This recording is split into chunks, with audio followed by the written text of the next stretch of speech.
বুধবার সাত সকালে হুড়মুড়িয়ে ভেঙে পড়ল কালভার্ট। মেম্বার প্রধান নতুন কালভার্টের টোপ দিয়ে ভোট নিয়ে যায়, কিন্তু জিতে যাওয়ার পর তিনি আর প্রতিশ্রুতি রাখেন না বলে অভিযোগ। দ্রুত কালভার্ট না করে দিলে পঞ্চায়েত ঘেরাওয়ের হুঁশিয়ারি স্থানীয়দের। কালভার্টে রাখা ভুটভুটি ভ্যান নিচে পড়ে যায়, তবে হতাহতের কোনো খবর নেই। মালদার মানিকচক ব্লকের এনায়েতপুর কলোনি এলাকায় দীর্ঘদিন ধরেই কালভার্টের জরাজীর্ণ অবস্থা। কালভার্ট ভেঙে পড়ায় কলোনির প্রায় 500 মানুষ এনায়েতপুর থেকে সংযোগ বিচ্ছিন্ন হয়ে গিয়েছে। কলোনি এলাকার বাসিন্দা রশিদা বিবি বলেন, অনেক দিন থেকে এই কালভার্ট ভাঙাচোরা ছিল, নড়বড় করছিল। হঠাৎ আজ সকালে ভেঙে পড়ে। কালভার্টের ওপরে রাখা একটি ভুটভুটি ভ্যান গর্তে পড়ে যায়। কালভার্ট করে দিব বলে মেম্বার প্রধানরা বারবার আশ্বাস দেয়, ভোট নিয়ে চলে যায়, কিন্তু কাজের কাজ কিছুই করে না। কলোনিতে আমরা শিশু বয়স্ক নিয়ে মোট 500 জনের বেশি বাস করি। এখন ছেলেমেয়েরা স্কুলে যাবে কি করে? আমরা নিত্য প্রয়োজনীয় কাজে কি করে যাব? দ্রুত কাজ না করলে পঞ্চায়েত ঘেরাও করব।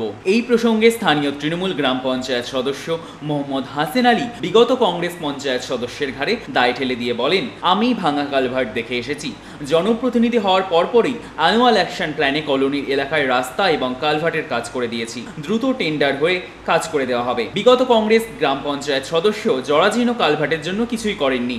আমি বিষয়টা প্রধানকে জানিয়েছি। বর্তমানে যাতায়াতের জন্য 2-4 দিনের মধ্যেই বাসের সাঁকো তৈরি করে দেওয়া হবে। রিলায়েন্স ডিজিটালে চলছে দারুণ অফার। এসি, টিভি, ল্যাপটপে রয়েছে আকর্ষণীয় অফার এবং OnePlus ফোনে রয়েছে ফ্রি OnePlus Watch 2 এবং নানান ডিসকাউন্ট এবং অফার।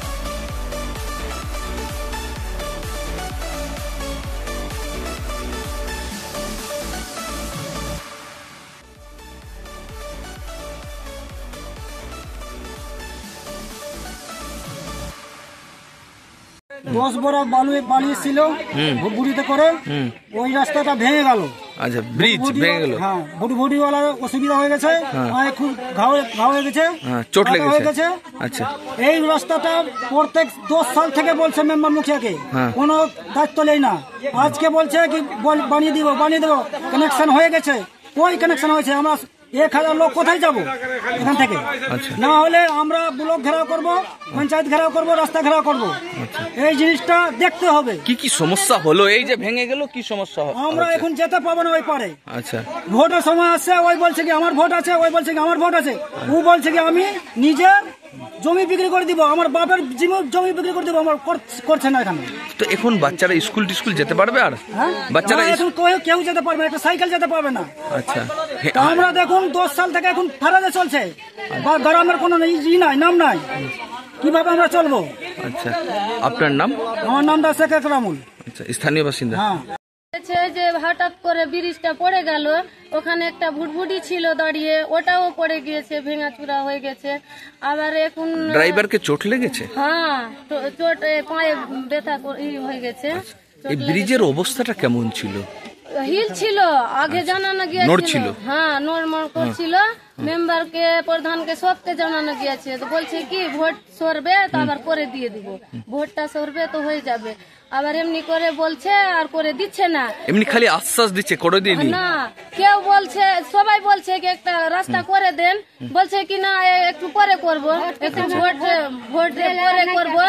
আবার এখন করে দিচ্ছে না। আর এবার হঠাৎ করে এটা ব্রিজটা পড়ে গেল। আবার এবার কি আপনারা কতজন বসবাস করেন এইদিকে? এখানে বাচ্চা কাচ্চা নিয়ে 500। এখন এই যে ব্রিজ ভেঙে গেল, কিভাবে ওইদিকে যাবেন?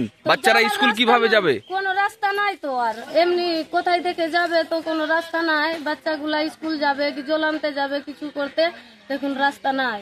এখন আপনারা?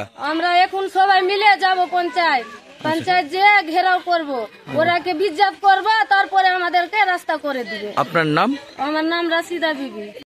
হঠাৎ করে হুড়মুড়িয়ে ভেঙে পড়েছে, তাতে ভুটভুটি পড়ে গেছে, একজন আহত আছে, এমনটাই অভিযোগ। কি বলবেন? আমিও সকালের দিকে বাড়িতে আছি, তো আমার কাছে একটা ফোন আসে যে আপনার সংসদের কলোনির যেটা পুরাতন কালভার্ট ছিল, একটু অকেজো অবস্থায় ছিল কালভার্টটা, তো ভেঙে পড়ে গেছে। এবার শোনার পর আমি ওখানে গেলাম, গিয়ে দেখলাম যে কালভার্টের হাফ অংশটা পড়ে নিচে মাটিতে চলে গেছে, ভুটভুটিও তার সঙ্গে পড়েছিল, এবং মানুষ বিশেষ ক্ষতি হয়নি, মানুষকে ওখানকার লোকজন উদ্ধার করেছে। আমি জনপ্রতিনিধি হয়ে যাওয়ার পর কালভার্ট ওখানে বিগত 5 বছর থেকে ওকে যে অবস্থায় আছে এবং কংগ্রেসের মেম্বার এই বুথের মেম্বার হয়ে 5 বছর মেম্বারগিরি চালিয়েছে, কিন্তু কালভার্টের কোনো গুরুত্ব কালভার্টের দিকে দেয়নি। তারপরে আমি মেম্বার হয়ে যাওয়ার পর প্রথমে আমি আমাদের অ্যানুয়াল অ্যাকশন প্ল্যানে ওই কালভার্ট এবং ওই রাস্তাটা ভাঙচুর যে আছে ওই রাস্তাও দিয়েছি। অ্যানুয়াল অ্যাকশন প্ল্যান পাস হয়ে চলে এসছে।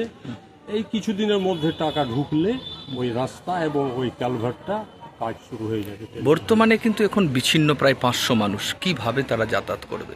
হ্যাঁ, আমি সকালে যখন গেলাম তো ওই কলোনির মানুষ আমার কাছে আসা যাওয়ার অভিযোগ যখন করলো, তো আমি ওনাদেরকে বললাম যে ঠিক আছে, আমি 2-4 দিনের মধ্যে আপনাদের যাওয়া আসার বাসের ফারাসের ব্যবস্থা করছি। পঞ্চায়েত অফিস গিয়ে প্রধানকে জানাচ্ছি এবং প্রধানকে নিয়ে এসে দেখাবো, দেখিয়ে যাতায়াতের যে কোনো একটা সুব্যবস্থা আমি 2-4 দিনে করে দেব। আপনার নাম বলবেন? আমার নাম মোহাম্মদ হাসিন আলী। কি দায়িত্বে রয়েছেন? আমি ওই সংসদের গ্রাম পঞ্চায়েতের মেম্বারের হাজবেন্ড এবং সমাজসেবীকেও আছে। মানিকচক থেকে পরিতোষ সরকারের রিপোর্ট, কুলিক নিউজ।